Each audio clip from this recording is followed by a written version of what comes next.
டே 3 TNPSC previous year question group 4 2022 கேட்ட கேள்வி தான் நம்ம வந்து பார்க்க போகிறோம். டெய்லி 50 கொஷின்ஸ் வந்து பார்த்துட்ருக்கோம். இன்றைக்கி டே 3ல் ஒரு 50 கொஷின்ஸ் வந்து பார்க்கலாம் வாங்க. ஃபர்ஸ்ட் ஒன் பாருங்கள், ஓமை தொடர் உணர்த்தும் பொருத்தமான பொருளை தேர்ந்தெடுத்து எழுதுக. என்ன கேட்டிருக்காங்க? உள்ளங்கனி நெல்லிக்கனி போல அப்படின்னா என்ன வரும்? வெளிப்படை தன்மை. நெக்ஸ்ட்டு சிலை மேல் எழுத்து போல இப்பழமொழி விளக்கும் பொருளை தேர்ந்தெடுக்கன்னு சொல்லியிருக்காங்க. சிலை மேலே எழுத்து எழுதுனா எப்படி இருக்கும்? அது நிலைத்து நிற்கும். நெக்ஸ்ட்டு ஒயிலாட்டத்தில் 2 வரிசையில் நின்று ஆடுவாங்க. இத்தொடரின் செயபாட்டு வினைத்தொடர் எது அப்படின்னு கேட்குறாங்க. செயபாட்டு வினைத்தொடர் அப்படின்னா என்ன வரும்? செயபாட்டு வினைத்தொடர் எப்படி முடியும் அப்படின்னு பார்த்தீங்கன்னா படு, பட்டது, அடுத்தது பெரு, பெற்றது, இந்த மாதிரி முடிஞ்சிச்சு அப்படின்னா செயபாட்டு வினை. பாருங்கள், ஒயிலாட்டம் 2 வரிசையில் நின்று ஆடப்படுகிறது. படு, பட்டது, பெரு, பெற்றது இந்த மாதிரி முடிஞ்சிச்சு அப்படின்னா அது வந்து செயபாட்டு வினை தொடர். Option C. நெக்ஸ்ட்டு மாலதி மாலையை தொடுத்தாள். இது எவ்வகை வாக்கியம் அப்படின்னு கேட்டிருக்காங்க. இது வந்து செய்வினை. செய்வினைன்னா ஐயில் வந்து முடிஞ்சிச்சு அப்படின்னா அது செய்வினை. ஓகேவா? நல்லா நோட் பண்ணி வச்சுக்கோங்க. ஐயில் வந்து முடிஞ்சிச்சு அப்படின்னா அது செய்வினை. மாலதி மாலையை, ஐ வருதா? மாலையை தொடுத்தாள், அப்போ என்ன வரும்? செய்வினை. நெக்ஸ்ட்டு இலக்கண குறிப்பறிதல். சால சிறந்தது அப்படின்னா இது என்னது? சால, உரு, நனி, தவ, கூ, களி இது எல்லாமே என்ன பார்த்துருக்கோம்? உரிச்சொல் தொடர்னு பார்த்துருக்கோம். ஆன்சர் என்ன வரும்? ஆப்ஷன் டி, உரிச்சொல் தொடர். நெக்ஸ்ட் பாருங்கள், மல்லிகை அப்படின்னா என்னது? மல்லிகைனா அது ஒரு பொருள் பெயர். நெக்ஸ்ட்டு பள்ளி அப்படின்னா அது ஒரு இடத்தோட பெயர். பார்த்தோன்னே கண்டுபிடிச்சிடலாம். கிளை அப்படின்னு பார்த்தீங்கன்னா அது ஒரு உறுப்பு. உறுப்பு தான் என்ன பண்ணோம் அப்படின்னா சினை பெயரை வந்து குறிக்கும். உறுப்பு சினை பெயரை வந்து குறிக்கும். அதே இனிமை அப்படின்னா பண்பு பெயர். இனிமை அப்படின்னா மயில முடிஞ்சிருக்கு, அதனால பண்பு பெயர். அப்போ ஆன்சர் என்ன வரும்? Option A, 4, 3, 1, 2. நெக்ஸ்ட்டு பொருத்தமற்ற பெயர் சொல்லை எடுத்து எழுதுக அப்படின்னு கேட்குறாங்க. பார்க்கலாமா என்ன பொருத்தமற்றதுன்னு சொல்லிட்டு. கால பெயர் அப்படின்னா என்ன முடியும்? சித்திரை, ஆண்டு இந்த மாதிரி முடிஞ்சால் தானே அது கால பெயர். அப்போ ஃபஸ்ட்டு வந்து தப்பு, பொருத்தமானது கிடையாது. ரெண்டாவது சினை பெயர். சினை பெயர்னா என்ன? ஒரு உறுப்பை வந்து குறிக்கும். அப்போ பாருங்கள், சினை பெயர் அப்படின்னா கண், இது ரைட்டு. நம்ம உடம்புல ஒரு உறுப்பை வந்து குறிக்குது, கண்ணுன்றது ஒரு உறுப்பு. அடுத்தது பண்பு பெயர் அப்படின்னா ஆண்டுன்னு கொடுத்துருக்காங்க, தப்பு. என்ன வரும்? மையம் வந்து வருமா? இங்கே பாருங்கள், அப்போ பண்பு பெயர்னா செம்மைன்னு வந்திருக்கணும், கால பெயர்னா ஆண்டுன்னு வந்திருக்கணும். அப்போ ஏவும் சியும் தான் தப்பு. அடுத்தது பாருங்கள், தொழிற்பெயர் அப்படின்னா ஆடுதல், தல்ல முடிஞ்சிருக்கு. தொழிற்பெயர்னா எதில் முடியும்? தல்லில் முடியும். அதனால் தொழிற்பெயர் ஆடுதல். அப்போ ஆன்சர் என்ன வரும்? பொருத்தமற்ற தொடர் அப்படின்னா ஆப்ஷன் ஏ, ஏ மற்றும் சி. அடுத்து பாருங்கள், கேள் என்னும் வேர்ச்சொல்லின் வினையெச்சத்தை தேர்ந்தெடுக்க அப்படின்னு கேட்டிருக்காங்க. வினையெச்சம்னா எதில் முடியும்? ஊல முடிஞ்சிச்சு அப்படின்னா அது வினையெச்சம் சொல்லி நம்ம படிச்சிருப்போம். அப்போ என்ன வரும்? படிச்சு பாருங்கள், K2. அப்போ ஊல முடிஞ்சிருக்கா? அப்போ என்ன வரும்? Option A. அடுத்தது தனிந்தது என்ற சொல்லின் வேர்ச்சொல்லை எடுத்தெழுத சொல்லியிருக்காங்க. தனிந்ததோட வேர்ச்சொல் என்ன அப்படின்னா ஆப்ஷன் ஏ, தனி. அடுத்தது தருக என்ற சொல்லின் வேர்ச்சொல்லை கண்டறிக அப்படின்னா தருகனா என்ன வரும்? தான் சொல்லி வரும் வேர்ச்சொல். சோ என்ற ஓரெழுத்து ஒரு மொழி உரிய பொருள் அப்படின்னா சோ அப்படின்னா மதில், படிச்சிருப்பீங்க நீங்கள் இலக்கணத்தில். அடுத்தது மா அப்படின்னா இந்த கொஷின் நோட் பண்ணி வச்சுக்கோங்க. நம்ம 2019 ப்ரீவியஸ் இருக்க கொஷின் பார்க்கும்போது இந்த கொஷின் வந்து பார்த்துருப்போம். அப்போ இது வந்து ரிப்பீட்டட் கொஷின். ஓகேவாப்பா? Repeated question. இப்போ ப்ரீவியஸ்லேருந்து ஒரு கொஷின் வந்துருச்சு. அப்போ மா என்னும் ஓரெழுத்து ஒரு மொழிக்கு உரிய பொருளை கண்டறிகன்னு சொல்லியிருக்காங்க. அப்போ பெரிய. நெக்ஸ்ட்டு பறவை இச்சொல்லிற்குரிய பொருளை கண்டறிந்து எழுதுக அப்படின்னா என்ன வரும்? பறவைன்னா உங்களுக்கே தெரியும், ஆப்ஷன் பி, கடல். அடுத்தது மரபு பிழைகளை அற்ற தொடர்தான் கேட்டிருக்காங்க. கூகை என்னப்பா பண்ணும்? குளரும். இது நீங்கள் படிச்சிங்கன்னா தான் போட முடியும். நெக்ஸ்ட்டு சந்தி பிழையற்ற தொடரை கண்டுபிடிக்க சொல்லியிருக்காங்க. வேலை வாய்ப்புகளில் கணிசமான மாற்றங்களை செயற்கை நுண்ணறிவு கொண்டு வர போகுது. இதுதான் இதில் சரியான தொடர். நெக்ஸ்ட்டு குற்றியலுகரம் அடிப்படையில் பொருந்தாத சொல் வந்து கண்டுபிடிக்க சொல்லியிருக்காங்க. குற்றியலுகரம் அடிப்படையில் பொருந்தாத சொல் கண்டுபிடிக்கலாமா எப்படின்னு சொல்லி தரேன் பாருங்கள். குற்றியலுகரம்னா என்னப்பா? குசுடு துபுரு வந்து வந்திருக்கணும். குசுடு துபுரு வந்து வந்திருக்கணும். இதில் எல்லாத்துலேயுமே குசுடு துபுரு வந்திருக்கு மேம். எப்படி கண்டுபிடிக்கிறது அப்படின்னு கேட்டிங்கன்னா, இப்போ குற்றியலுகரம் அப்படின்னு பார்த்தீங்கன்னா எத்தனை இருக்கு சொற்களாக முடியும் அப்படின்னா 3 எழுத்து சொற்கள் இல்லைன்னா 4 எழுத்து சொற்களாக வந்து முடியும். ஓகேவா? அப்போ முற்றியலுகரம் அப்படின்னு பார்த்தீங்கன்னா ஓசை குறையாமல் ஒரு மாத்திரை அளவில் முழுமையாக ஒலிக்கிறது என்ன சொல்லுவாங்க அப்படின்னா முற்றியலுகரம் சொல்லி சொல்லுவாங்க. முற்றியலுகரம்னா தனி குறில் வந்து வந்திருக்கும். முற்றியலுகரத்தில் தனி குறில் வந்து வந்திருக்கும். 2 எழுத்து சொற்களாக வந்து வர்றதான் என்ன அப்படின்னா முற்றியலுகரம். இதில் இது எல்லாமே பார்த்திங்க அப்படின்னா குற்றியலுகரம்னா என்ன சொன்னேன்? 2 எழுத்து வரும் அப்படின்னு சொல்லி சொன்னேன். 2 எழுத்து இல்லைனா 3 எழுத்து வந்து வரும். பாருங்கள், சார்பு, காசு, மருந்துன்னு சொல்லிட்டு 3, 4, 5 எழுத்துக்களாக வந்து வரும். 3, 4, 5 எழுத்துக்களாக வரும். அந்த மாதிரி வந்துச்சு அப்படின்னா அது வந்து என்ன அப்படின்னா குற்றியலுகரம். ஈரெழுத்து சொற்களாக மட்டும் அது வந்து வராது. ஈரெழுத்து சொற்களாக வராது குற்றியலுகரத்தில். அப்போ ஈரெழுத்து சொற்களாக வந்தா அப்படின்னா அது முற்றியலுகரம். அப்போ டி வந்து என்னது? முற்றியலுகரம். அப்போ நமக்கு என்ன கேட்டிருக்காங்க? பொருந்தாத சொல் தான் கேட்டிருக்காங்க. பொருந்தாத சொல் என்ன அப்படின்னா ஆப்ஷன் டி முற்றியலுகரம். ஸ்கூல் புக்கில் 7th குற்றியலுகரம் கொடுத்துருப்பாங்க. போய் படித்து பார்த்தீங்கனாலே உங்களுக்கே தெரியும். நெக்ஸ்ட்டு பொருந்தாத சொல்லை கண்டறிகன்னு சொல்லியிருக்காங்க. இதில் பொருந்தாதது என்ன அப்படின்னா மோனை தெரியும், எதுகை தெரியும், இயல்பு தெரியும். இசைவுன்னு நீங்கள் படிச்சிருக்கவே மாட்டீங்க. அப்போ பொருந்தாதது என்ன அப்படின்னா ஆப்ஷன் சி இசைவு. மோனைனா என்ன? முதல் எழுத்து ஒன்றி வருவது மோனை. எதுகைனா 2ஆம் எழுத்து ஒன்றி வருவது எதுகை. இயல்பு அப்படின்னா கடைசி எழுத்து ஒன்றி வருவது. சோறு தின்றான், பால் பருகினான், பழம் உண்டான், நீர் குடித்தான். பாருங்க சோறு உண்டான், பால் பருகினான், பழம் தின்றான், நீர் குடித்தான். ஆன்சர் இதெல்லாம் பார்த்தோன்னே போடுற மாதிரி இருக்குது. Option C. அடுத்தது பொறுத்துக. இது வந்து எப்படி அப்படின்னா இந்த எண்கள் தெரிஞ்சிருச்சு அப்படின்னா இது வந்து நீங்கள் ஈஸியாக வந்து போட்டுடலாம். இந்த தமிழ் எண்கள் 8க்கு என்ன வரும், 7க்கு என்ன வரும், அந்த மாதிரி. இப்போ நீங்கள் படிச்சிருப்பீங்க 1னா கா, 2னா 3னா ஞா, இந்த மாதிரி படிச்சிருப்பீங்க. அது வந்து நீங்கள் படிச்சிங்கன்னா இது வந்து ஈஸியாக போட்டுடலாம். இப்போ 19க்கு ஆன்சர் என்ன வரும் அப்படின்னா ஆப்ஷன் சி. அடுத்தது பாருங்கள். பண்டை காலத்தில் யோகம் பயின்று அறிவு நிரம்பியவர்கள் யார் அப்படின்னா சித்தர்கள் தான். யோகம் பயின்று அறிவு நிரம்பியவர்கள் கேட்டாங்களே சித்தர்கள் தான். கன்ஃபியூஸ் ஆகக்கூடாது. ஆழ்வார்கள், புலவர்கள் சொல்லி. உழவர் பாட்டு என்று அழைக்கப்படும் பாட்டு பள்ளு பாட்டு அப்படின்னு சொல்கிறாங்க. உழவர் பாட்டு அப்படின்னு பார்த்தா கும்மி பாட்டுன்னு போட்டுறக்கூடாது. உழவர் பாட்டுனா கும்மி அடிச்சுட்டு பாடுவாங்கன்னு சொல்லி கும்மி பாட்டுன்னு போட்டுறக்கூடாது. உழவர் பாட்டை என்ன சொல்கிறாங்க அப்படின்னா அது வந்து ஒரு பள்ளு பாட்டு அப்படின்னு சொல்கிறாங்க. Option C. நெக்ஸ்ட் வரதன் என்ற இயற்பெயரை கொண்டவர் யாரு? காளமேக புலவர். நீங்கள் வரதன் காளமேக புலவர் பற்றி எங்கே படிப்பீங்க அப்படின்னு பார்த்தீங்கன்னா 7th செய்யில வந்து கீரை பாத்தியும் குதிரையும் இரட்டர மொழிதன்னு சொல்லி ஒரு டாபிக் கொடுத்துருப்பாங்க. அதில் வந்து நீங்கள் படிப்பீங்க. அவரோட இயற்பெயர் என்ன அப்படின்னா வரதன் கொடுத்துருப்பாங்க. இயற்பெயர் கொடுத்துட்டு நமக்கு என்ன கேட்குறாங்க? ஒரிஜினல் பேர் வந்து கேட்குறாங்க. இவர் வந்து காளமேக புலவர் அழைக்கப்பட்டார்னு உங்களுக்கே தெரியும். மேகம் மழை பொழிவது போல கவிதைகளை வந்து பாடுறதுனால தான் இவர் வந்து காளமேக புலவர்னு சொல்லி அழைக்கப்பட்டிருப்பார். சரிப்பா.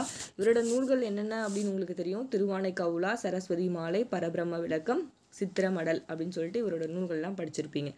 இவரோட பாடல்கள் எல்லாம் சேர்ந்து எந்த நூலில் இடம்பெற்றிருக்கும் அப்படின்னா தனிப்பாடல் திரட்டுன்ற நூலில் இடம்பெற்றிருக்கும். ஓகேவா? தனிப்பாடல் திரட்டு. ஓகே, அவ்வளோதான். இதை மட்டும் நீங்கள் ஞாபகம் வச்சுக்கிட்டீங்கனாலே போதும். ஒன்றுமே இல்லை. காளமேக புலவர் படிக்கிறீங்கன்னா டக்குன்னு ஓகே இது நம்ம எங்கே படித்தோம் அப்படின்னு உங்களுக்கு வந்து ஞாபகம் வருதா அப்படின்றதுக்காக நான் வந்து சொன்னேன். அடுத்தது மரமும் பழைய குடையும் அப்படின்னா அழகிய சொக்கநாத புலவர். அடுத்தது பாருங்கள். நீலப்பொகியின் மிதந்திடும் தங்கத்தோணிகள் இக்கூற்று யாருடையது அப்படின்னா இதெல்லாம் படித்தா தான் நீங்கள் போட முடியும். அர்ஜுனன். நெக்ஸ்ட்டு உலகம், உயிர், கடவுள் ஆகிய மூன்றையும் ஒருங்கே காட்டும் காவியம்தான் பெரிய புராணம் என்று கூறியவர் யார் அப்படின்னு பார்த்தீங்கன்னா திருவி கல்யாண சுந்தரனார். இது வந்து பெரிய புராணத்தில் பழைய புக்கில் தான் இந்த டேட்டா வந்து இருக்கும். புது புக்கில் வந்து இருக்காது. புது புக்கில் பெரிய புராணம் பற்றி கொடுத்துருப்பாங்க 9th, ஆனால் இது வந்து இருக்காது. அப்போ என்ன பண்ணும்? உலகம், உயிர், கடவுள் ஆகிய மூன்றும் ஒருங்கே காட்டும் காவியம் பெரிய புராணம்னு சொன்னவர் யார் அப்படின்னா திருவிக கல்யாண சுந்தரனார். ஓகே, பெரிய புராணத்தை இயற்றியவர் யார்? சேக்கிழார். சேக்கிழார் என்ன பண்ணியிருப்பார்? சுந்தர் எழுதிய திருத்தொண்ட தொகையும் இதை கொஞ்சம் நம்பியாண்டால் கொஞ்சம் விருத்தி எழுதப்பட்ட திருத்தொண்ட திருவந்தாதியும் சேர்த்து தான் என்ன பண்ணியிருப்பார்? திருத்தொண்டர் புராணம். அதுக்கு தான் என்ன பேர் வந்திருக்கும்? பெரிய புராணம் சொல்லி பேர் வந்திருக்கும்னு சொல்லி நீங்கள் படிச்சிருப்பீங்க. சேக்கிழார்லேருந்து நம்ம 2019 ஒரு 2 கொஷின்ஸ் வந்து கேட்டிருந்தாங்க. இங்கே வந்து கொஞ்சம் வேறு மாதிரி கேட்டிருக்காங்க. எப்படி கேட்டிருக்காங்க? உலகம், உயிர், கடவுள் ஆகிய மூன்றையும் ஒருங்கே காட்டும் காவியம் தான் என்ன? பெரிய புராணம். ஓகே, பெரிய புராணம் எத்தனை சருக்கங்களை கொண்டிருக்குன்னு உங்களுக்கே தெரியும். அதெல்லாம் தெரிஞ்சு வச்சுக்கோங்க. 2 காண்டம். பெரிய புராணம் வந்து 2 காண்டம், 13 சருக்கம், 4286 பாடல்களை வந்து கொண்டதான் என்ன அப்படின்னா பெரிய புராணம். நோட் பண்ணி வச்சுக்கோங்க தெரியாதவங்க. 4286 பாடல்களை கொண்டதான் என்ன அப்படின்னா பெரிய புராணம். ஓகே, இதில் ஃபஸ்ட்டு சருக்கம் என்ன சொல்லுவாங்க அப்படின்னா முதல் சருக்கத்தை என்ன சொல்லுவாங்க அப்படின்னா திருமலை சருக்கம். முதல் சருக்கம் என்ன? திருமலை சருக்கம். இதெல்லாம் கேட்கலாம். அப்போ இறுதி சருக்கம் என்ன அப்படின்னா வெள்ளையான சருக்கம். இறுதி சருக்கம் என்ன சொல்லுவாங்க அப்படின்னா வெள்ளையான சருக்கம் அப்படின்னு சொல்லுவாங்க. இது மட்டும் நீங்கள் தெரிஞ்சுக்கோங்க போதும். பெரிய புராணம்னா சேக்கிழார். அவரோட இயற்பெயர் என்னப்பா? சேக்கிழாரோட இயற்பெயர் என்ன? அருண்மொழி தேவர். சேக்கிழார் தெரியாதவங்க தெரிஞ்சுக்கோங்க, தெரிஞ்சவங்க நீங்கள் ஒன் டைம் வந்து நோட் பண்ணிக்கோங்க, கேட்டுக்கோங்க. அருண்மொழி தேவர்னு சொல்லி படிச்சிருப்பீங்க. இவரோட காலம் என்ன? 12ஆம் நூற்றாண்டு. காஞ்சிபுரம் மாவட்டம் குன்றத்தூரில் இவர் வந்து பிறந்திருப்பார். இவர் யார்கிட்ட பணிபுரிஞ்சிருப்பார்னு தெரியும். ஆனால் சோழனிடம் தலைமை அமைச்சராக வந்து பணிபுரிஞ்சிருப்பார். இவருக்கு என்ன பட்டம் கொடுத்துருப்பாங்க அப்படின்னா தெய்வ சேக்கிழார் தொண்ட சீர்பரவான்னு சொல்லிலாம் பட்டம் வந்து கொடுத்துருப்பாங்க. நீங்கள் படிச்சிருப்பீங்க. அடுத்த கொஸ்டின் பாருங்கள். சரியான கூற்றுகளை தெரிவு செய்க. அடுத்தது பாருங்கள். சேரமரபை சார்ந்தவர் சிலப்பதிகாரம் இளங்கோவடிகள். சேரமரபை சார்ந்தவர், சிலப்பதிகாரத்தை இயற்றியவர், அடிகளே நீர் அழுக என்று கூற்றுக்குரியவர், நாட்டுடையும் யாமோர் பாட்டுடை செயல் அப்படின்னு சொல்லி ஓகேவா? போன டைம் நம்ம வந்து மணிமேகலையிலேருந்து கொஷின் கேட்டிருந்தாங்க. இப்போ மணிமேகலை இயற்றிய சீத்தலை சாத்தனாரும் சிலப்பதிகாரத்தை இயற்றிய இளங்கோவடிகளும் சமகாலத்தவர்னு சொல்லி நான் போன ப்ரீவியஸ் இயர் கொஸ்டின் பேப்பர் என்னது நீங்கள் பார்க்கல அப்படின்னா போய் செக் பண்ணி பார்த்துக்கோங்க. நான் வந்து வீடியோ போட்டிருக்கேன் 2019க்கும், போய் செக் பண்ணி பார்த்துக்கோங்க. அப்போ இதில் எல்லாமே அனைத்தும் சரிதான்.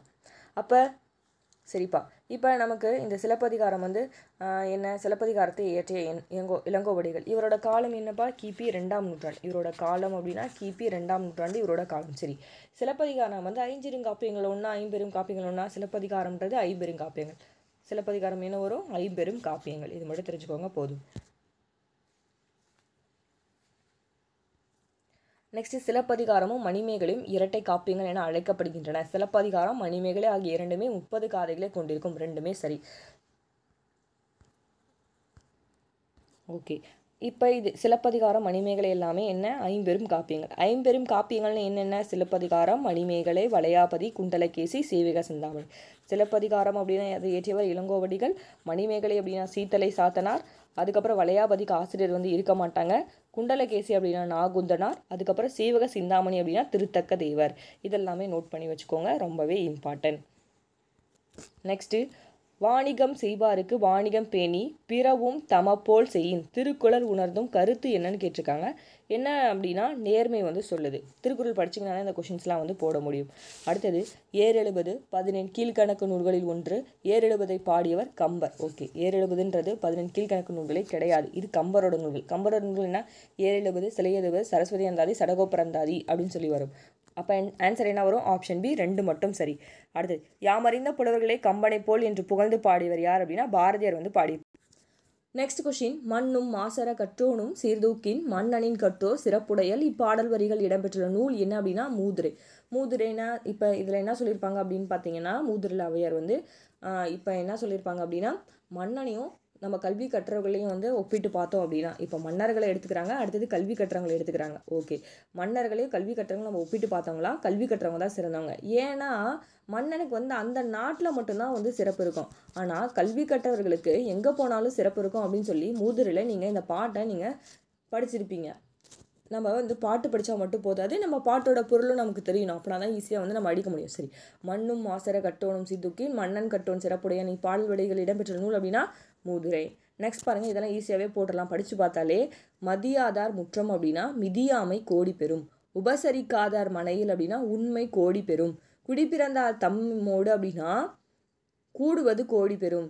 கோடான கோடி கொடுப்பின் அப்படின்னா சொன்ன சொல் தவறாமை கோடி பெறும். அப்போ என்ன வரும் அப்படின்னா ஆப்ஷன் பி. அடுத்தது, தேசிய நூலக நாளை தேர்வு செய்யன்னு சொல்லியிருக்காங்க. ஆகஸ்ட் 9 தான் என்ன அப்படின்னா தேசிய நூலக நாள். இப்போ நூலக நாள் அப்படின்னா ஆகஸ்ட் 9. சரி, நூலகவியலின் தந்தை யாது? ரா அரங்கநாதன். ஓகே, நூலகவியலோட தந்தை யாரு? ரா அரங்கநாதன். அடுத்தது பாருங்கள், ராமலிங்க அடிகள் சென்னை கந்தக்கோட்டத்து முருகப்பெருமானின் மீது பாடிய பாடலின் தொகுப்பு தான் என்ன அப்படின்னா தெய்வமணி மாலை. ராமலிங்க அடிகள் பற்றி பழைய புக்லேயும் படிப்பீங்க, நீங்கள் வந்து புது புக்லேயும் படிப்பீங்க. புது புக்கில் 11லேயோ 12லேயோ இருக்கும், ஆனால் பழைய புக்கில் பார்த்தீங்கன்னா 6ல் வந்து இருக்கும். ஓகே, ராமலிங்க அடிகள் இது வந்து நமக்கு வந்து புது புக்கில் இருந்தால் இந்த கொஷின்ஸ் வந்து கேட்டிருக்காங்க. ஓகே, அவரோட பெற்றோர் யாருன்னு உங்களுக்கே தெரியும், ராமையா சின்னம்மை. அவர் 1823 74 அவரோட பிறப்பு அப்படின்னு பார்த்தீங்கன்னா, அவரோட ஊர் அப்படின்னா கடலூர் இருக்க மருதூரில் வந்து பிறந்திருப்பார். தெய்வமணி மாலை யாரோடையது அப்படின்னு பார்த்தீங்கன்னா ராமலிங்க அடிகளது. ஓகே, இவர் வந்து சமரச சுத்த சன்மார்க்க சங்கம் அந்த மாதிரி நிறையா வந்து நிறுவியிருப்பார். அவரோட நூல்கள் அப்படின்னு எடுத்துக்கிட்டிங்க அப்படின்னு பார்த்தீங்கன்னா, பதிப்பித்த நூல்கள் உங்களுக்கே தெரியும், சின்மய தீபிகை, ஒளிலொடுக்கம், தொண்டை மண்டல சதகம். அவர் இயற்றிய நூல் அப்படின்னா திருவருட்பா. 5818 பாடல்களை கொண்டது. நோட் பண்ணி வச்சுக்கோங்க. நெக்ஸ்ட் பாருங்கள், நாணப்பச்சிலை என்று வள்ளலார் கூறும் மூலிகை எது அப்படின்னா சிங்கவழி. நாணப்பச்சிலைன்னு சொல்லி வள்ளலார் எதை சொல்கிறாரு, அடுத்தது சிங்கவழியை வந்து சொல்கிறாரு. பாருங்கள், முன்னீர் மகடுவோ டில்லை. முன்னீர் அப்படின்னாலே தொல்காப்பியம். இது எப்படி நீங்கள் ஈஸியாக ஞாபகம் வச்சுக்கிறது அப்படின்னா, ஃபஸ்ட்டு நம்ம வீட்டுக்கு யாராவது வந்தாங்கன்னா காஃபி போடுறது வழக்கம். அப்போ தொல்காப்பியம். வீட்டுக்கு வந்து என்ன பண்ணுவோம், நீரில் தான் காஃபி போட்டு கொடுப்போம். தண்ணி ஊற்றி தானே பால் ஊற்றி காஃபி போடுவோம். இப்போ நம்ம வீட்டுக்கு யாராவது வந்தால் நீர் ஊற்றி காஃபி போடுறது நம்ம வீட்டில் வந்து வழக்கம். அடுத்தது பாருங்கள், பண்டை காலத்து துறைமுக நகரங்கள் பற்றி குறிப்பிடும் நூல் அப்படின்னா பட்டினா பாலை. ஓகேவா, துறைமுக நகரங்கள்லாம் பற்றி எதில் சொல்கிறாங்க, பட்டினா பாலையில் வந்து சொல்கிறாங்க. அடுத்தது ஆற்றூர் பேச்சு வழக்கில் எப்படி மறுவை வந்திருக்கு அப்படின்னா ஆத்தூர்னு சொல்லி வந்திருக்கு. பள்ளிகளில் மதிய உணவு திட்டத்தை கொண்டு வந்தவர் யாருன்னா பெருந்தலைவர் காமராஜர். மதிய உணவு திட்டத்தை சத்துணவு திட்டமாக யார் மாற்றினார் அப்படின்னு கேட்டாங்கன்னா அது வந்து எம்ஜிஆர். நமக்கு வந்து நீங்கள் இதில் படிப்பீங்க, புது புக்கில் 8ல். பள்ளிகளை மதிய உணவு திட்டம் கொண்டு வந்தவர்னா காமராஜர். மதிய உணவு திட்டத்தை சத்துணவு திட்டமாக யார் மாற்றினாங்க அப்படின்னா அது வந்து எம்ஜிஆர். நோட் பண்ணி வச்சுக்கோங்க. அடுத்தது தமிழ் செய்யுள் கலம்பகவின் நூலை திருத்தவர் யார் அப்படின்னா ஜி.யு.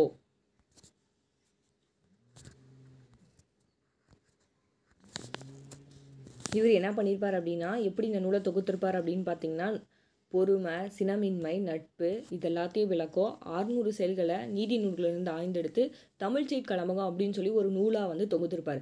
ஆனால் தான் இங்கே கொஸ்டின் எப்படி கேட்குறாங்க அப்படின்னா தமிழ் செய்யுட் கலம்பகம் அப்படின்னா ஜி.யு. அவரோட மொழிபெயர்ப்புகள் அப்படின்னா திருக்குறளை, நாலடியார, புறப்பொருள் வெண்பா மாலை, புறநானூறு, மணிமேகலை, சிவஞான போதம், திருவாசகம் இது எல்லாமே அவரோட மொழிபெயர்ப்புகள். ஓகேவாப்பா. இவரோட பெற்றோர் யாருன்னு உங்களுக்கே தெரியும், ஜான் போப் கேதன் யுலாஃபு அப்படின்னு சொல்லிட்டு. அவரோட தமையனார் வந்து ஹென்றி. இவரோட காலம் எடுத்துக்கிட்டிங்க அப்படின்னா 1820 1908 வரைக்கும். இவர் எங்கே பிறந்திருப்பார் அப்படின்னா எட்வர்ட் தீவில் பிறந்திருப்பார். அவரோட ஆசிரியர் யார் அப்படின்னா ராமானுஜ கவிராயர். அவரோட ஆசிரியர் யார், ராமானுஜ கவிராயர் கேட்கலாம். ஆசிரியர் யார், ராமானுஜ கவிராயர். நம்ம எல்லாமே தான் படிக்கணும். ஜி.யு.போலேருந்து கொஷின் வரலாம். அதனால ஜி.யு. பற்றி படித்தோம் அப்படின்னா நம்ம எல்லாமே தான் படிக்கணும். அவர் எப்போ திருக்குறளை மொழிபெயர்த்திருப்பார், 1886 திருக்குறள் மொழிபெயர்த்திருப்பார். அதுவே 1900 என்ன பண்ணியிருப்பார், திருவாசகத்தை ஆங்கிலத்தில் மொழிபெயர்த்து வெளியிட்டிருப்பார் 86 வயதில். அடுத்தது 1908 என்ன பண்ணியிருப்பார், பிப்ரவரி மாதம் 11ஆவது நாள் என்ன பண்ணியிருப்பார் அப்படின்னா இவர் வந்து மறைஞ்சிருப்பார். இவரை நம்ம ஒரு கொஷின் பார்த்தோம் ஜி.யு. பற்றி. தம் கல்லறையில் இங்கே ஒரு தமிழ் மாணவன் உறங்கி கொண்டிருக்கான் என எழுத வேண்டும் என்று கடைசி தமது இறுதி முறையை எழுதி வச்சவர் யார் அப்படின்னு சொல்லி போன டைம் ஜி.யு. வந்து கொஷின் கேட்டாங்க. இங்கே என்ன கேட்குறாங்க, நூலை கொடுத்துட்டு நமக்கு ஜி.யு. கொஷின் கேட்குறாங்க. அப்போ தமிழ் செய்யுள் கலம்பகம் நூல் வந்து யாரோடையது அப்படின்னு சொல்லி கேட்குறாங்க, ஜி.யு. அப்போ ஜி.யு.லேருந்து ஒரு கொஷின் கேட்டிருக்காங்க. ஆனால் எப்படி கேட்குறாங்க, மாற்றி கேட்டாங்க. அடுத்தது பாருங்கள், வீருடை செம்மொழி தமிழ் மொழி உலகம். இந்த கொஷின் பாருங்கள் போன டைம் ப்ரீவியஸ் இயர்லேயே கேட்டிருந்தாங்க. அப்போ 2 கொஷின் வந்து நமக்கு ப்ரீவியஸ் இயர்லேருந்து கேட்டாங்க. அப்போ இதுலேருந்து என்ன தெரியுது, ப்ரீவியஸ் இயர் போட்டால் ஒரு நமக்கு வந்து கொஷின்ஸ் வந்து வருதுன்னு தெரியுது. அப்போ ப்ரீவியஸ் இயரையும் நம்ம ஒன் டைம் வந்து பார்த்துட்டு போக வேண்டியதான். பாருங்கள், வீருடை செம்மொழி தமிழ் மொழி உலகமே வேரூன்றிய நாள் முதல் உயிர்மொழி என்று தமிழின் பெருமையை பறைசாட்டியவர் யார் அப்படின்னா பாவலேறு பெருஞ்சித்தினார். பாவலேறு பெருஞ்சித்தினார் கணிச்சாறு எத்தனை தொகுதியில் வெளிவந்திருக்குன்னு சொல்லி கீழே கமெண்ட் பாக்ஸில் கமெண்ட் பண்ணுங்கள். அடுத்தது பாருங்கள், சதுரகராதி என்னும் நூலை வெளியிட்டவர் யார் அப்படின்னு பார்த்தீங்கன்னா யாருப்பா வெளியிட்டிருப்பா, வீரமாமுனிவர் தான் வெளியிட்டிருப்பார். வீரமாமுனிவரோட இயற்பெயர் என்ன, கான்ஸ்டன்ட் ஜோசப் பெக்ஸி. முன்னே நமக்கு ப்ரீவியஸ் இயரில் வீரமாமுனிவர் பற்றி ஒரு கொஷின்ஸ் வந்து கேட்டிருந்தாங்க. நெக்ஸ்ட் பாருங்கள், கழுகுமலை வெட்டுவான் கோவில் சிற்பங்கள் அமைத்தவர் யார் அப்படின்னு பார்த்தீங்கன்னா கழுகுமலை வெட்டுவான் கோயிலில் சிற்பங்கள் அமைத்தவர் பாண்டியர்கள். புலவர்களால் எழுதப்பட்டு கல்தச்சர்களால் பொறிக்கப்பட்டவை என்ன அப்படின்னா மெய்கீர்த்தி. மெய்கீர்த்தி பற்றி நீங்கள் எங்கே படிப்பீங்க அப்படின்னு பார்த்தீங்கன்னா 10th செய்யுளியல் 7 வந்து கொடுத்துருப்பாங்க மெய்கீர்த்தியை பற்றி. கொப்பரகேசரி என்று அழைக்கப்படுவர் யார் அப்படின்னா 2ஆம் ராஜராஜ சோழன். திருபுவன சக்கரவர்த்தினும் யாரை சொல்லுவாங்க, 2ஆம் ராஜராஜ சோழன். 2ஆம் ராஜராஜன் காலத்தில் இருக்க மெய்கீர்த்திகள் தான் என்ன அப்படின்னு பார்த்தீங்கன்னா 2 மெய்கீர்த்திகள் இருக்குன்னு சொல்லி புக்கில் வந்து கொடுத்துருப்பாங்க. மெய்கீர்த்திகள் தான் என்ன, கல்லில் வடிக்கப்பட்ட காலம் என்ன சொல்கிறாங்கன்னா மெய்கீர்த்திகள் எப்போ கல்லில் வடிக்கப்பட்டுச்சு அப்படின்னா 1ஆம் ராஜராஜனோட காலத்தில் வந்து கல்லில் வடிக்கப்பட்டுச்சு. அதில் ஒரு லைன் கொடுத்துருப்பாங்க, புலவர்களால் எழுதப்பட்டு கல்தச்சர்களால் கல்லில் பொறிக்கப்பட்ட இலக்கியம் தான் என்ன அப்படின்னா மெய்கீர்த்தி. 10th செய்யுளில் இயல் 7 எடுத்து போய் பார்த்தீங்கன்னா கண்டிப்பாக இது தெரியும் மெய்கீர்த்தி. ஓகே, நம்ம இது மட்டும் பார்த்துக்கலாம். புலவர்களால் எழுதப்பட்டு கல்தச்சர்களால் கல்லில் பொறிக்கப்பட்ட இலக்கியம்னா மெய்கீர்த்தி. மெய்கீர்த்தி கல்லில் எப்போ படிக்கப்பட்டிருப்பாங்க அப்படின்னு பார்த்தீங்கன்னா 1ஆம் ராஜராஜன் காலத்தில். ஓகே, 2ஆம் ராஜராஜன் காலத்தில் இருக்க மெய்கீர்த்திகள் அப்படின்னா 2. ஓகே, 2ஆம் ராஜராஜ சோழன் எப்படி அழைக்கப்பட்டாங்க அப்படின்னா கொப்பரகேசரி, திரிபுவன சக்கரவர்த்தி. இதெல்லாமே மெய்கீர்த்தியில் இருக்க இம்பார்ட்டன்ட் பாயிண்ட்ஸு. மெய்கீர்த்தி படிக்கணும்னா அதுக்கு ரிலேட்டடாக எல்லாமே நம்ம படிச்சுட்டு போயிட்டோம்னா முடிஞ்சதா. அடுத்தது பாருங்கள், பொறுத்துக. தத்துவம் அப்படின்னு பார்த்தீங்கன்னா பாருங்கள், தத்துவம் யாருது அப்படின்னா வள்ளிக்கண்ணன். பிடி சாம்பல் அப்படின்னா அண்ணா. தாலாட்டு அப்படின்னு பார்த்தீங்கன்னா ஜெயகாந்தன். அடுத்தது மிட்டாய்க்காரன் யார் வருவாங்க அப்படின்னா கீவா ஜெகநாதன். ஓகே, ஆன்சர் என்ன வரும்னா ஆப்ஷன் டி. நெக்ஸ்ட்டு பகுத்தறிவு கவிராயர் அப்படின்னா யார்? உடுமலை நாராயண கவி. ரைட்டு. ஓமை கவிஞர்னா யார்? சுரதா வந்து வருவாங்க. அப்போ இது வந்து தப்பு. நெக்ஸ்ட்டு காந்தி கவிஞர் அப்படின்னு பார்த்தீங்கன்னா நாமக்கல் கவிஞர் வே ராமலிங்கனார். புரட்சி கவிஞர் அப்படின்னா பாரதிதாசன். அப்போ இதுவும் தப்பு. இப்போ என்ன வரும் அப்படின்னா ஆப்ஷன் சி 1 மற்றும் 3 சரி. நெக்ஸ்ட் முடியரசன் இயற்றாத நூல் என்னன்னு கேட்குறாங்க. அப்போ முடியரசன் இயற்றிய நூல்கள் என்ன? பூங்கொடி, வீரகாவியம், காவியப்பாவை இதெல்லாமே வரும். அப்போ இயற்றாத நூல் என்ன? ஈஸியாக கண்டுபிடிச்சிடலாம். நீலமேகம். இயற்றிய நூல்கள் தெரிஞ்சிச்சுன்னா. அடுத்தது பாருங்கள். பெண் எனில் பேதையல் என்ற எண்ணம் இந்நாட்டில் இருக்கும் வரை உருப்படல் என்ற சரிப்படாதுன்னு சொன்னது யார் அப்படின்னு பார்த்தீங்கன்னா பாரதிதாசன். இந்த லைன் நீங்கள் அடிக்கடி படிச்சிருப்பீங்க. அடுத்தது 49 பாருங்கள். கல்வி இல்லாத பெண்கள் கலர் நிலம் அப்படின்னு சொன்னது பாரதிதாசன் வந்து சொல்லியிருப்பாங்க. குடும்ப விளக்குன்ற டாப்பிக்கில் பாரதிதாசன் வந்து சொல்லியிருப்பாங்க கல்வி இல்லாத பெண்கள் கலர் நிலம் அப்படின்னு சொல்லிட்டு. அடுத்தது கீழ்கண்ட உற்றுள் சரியான பழமொழியை வந்து கண்டுபிடிக்க சொல்லியிருக்காங்க. பழமொழின்னா என்ன? நாம் ஒன்று நினைக்க தெய்வம் ஒன்று நினைக்கும். இதெல்லாம் நீங்கள் கேட்டிருப்பீங்க. அப்போ இது வந்து ஈஸியாக அடிச்சிடலாம். இப்போ நம்ம ஒரு 50 கொஷின் பார்த்தோம். ஒரு அனலைஸ் வந்து கிடச்சிருக்கும். ப்ரீவியஸ் இயர்லேயே 2019 2 கொஷின் கேட்டிருக்காங்க அப்படின்னா நம்ம ஒரு 2012 பார்த்தோம்னா எப்படி நமக்கு கண்டிப்பாக கொஷின்ஸ் எல்லாம் ஓரளவுக்கு கவர் பண்ணிடலாமா? அப்போ ப்ரீவியஸ்லேருந்தே ஒரு 10-15 கொஷின்ஸ் இருந்துச்சுன்னா நம்ம ஈஸியாக மார்க் வந்து கேதர் அடிச்சுட்டு போயிட்டே இருக்கலாமா? டெய்லியும் வீடியோ பாருங்கள், ஸ்கிப் பண்ணாமல் பாருங்கள். டவுட் அப்படின்னா கீழே கமெண்ட் பாக்ஸில் கமெண்ட் பண்ணுங்கள். மேலும் என்ன வீடியோ வேணுமோ கேளுங்க, நம்ம வந்து போட்டுடலாம். இப்போ ஒரு 50 கொஷின்ஸ் இன்றைக்கி வந்து பார்த்தாச்சு. நாளைக்கு டே 4ல் இன்னும் நம்ம 50 கொஷின்ஸ் வந்து பார்த்தா 2022 கொஷின் பேப்பர் வந்து முடிஞ்சிருச்சு. தேங்க்யூப்பா.